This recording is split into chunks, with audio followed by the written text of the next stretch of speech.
Bonjour. Avouons-le, lire les lettres de Paul n'est pas facile. Le suivre dans son argumentation s'apparente davantage à la course d'obstacles qu'aux rêveries du promeneur solitaire. Sa réflexion nous essouffle. Les nombreuses références bibliques qui émaillent ses lettres sont souvent une entrave. Certains thèmes qu'il aborde sont totalement étrangers à nos préoccupations. Par exemple, le débat sur les viandes immolées aux idoles ou celui sur les nouvelles lunes. Encore que, ne disons pas trop vite que ces questions ne nous concernent pas. Paul nous déroute ou nous dérange, et nous sommes prompts à abandonner la course.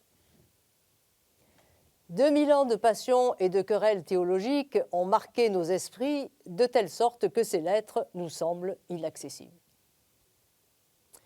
Or, malgré notre ressenti, il en va de notre vocation de chrétien. Lire les lettres de Paul n'est pas une option. Nous ne sommes pas au supermarché en train de grappiller quelques produits attrayants.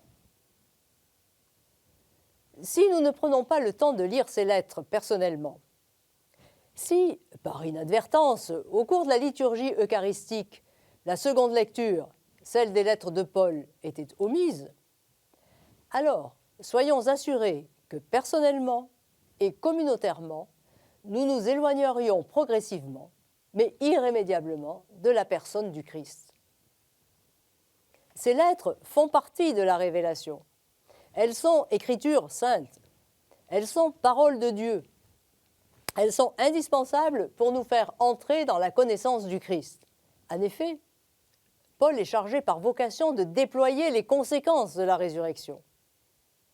Sans Paul, nous serions sans espérance et nous ignorerions qu'aucune épreuve ne peut nous séparer du Christ.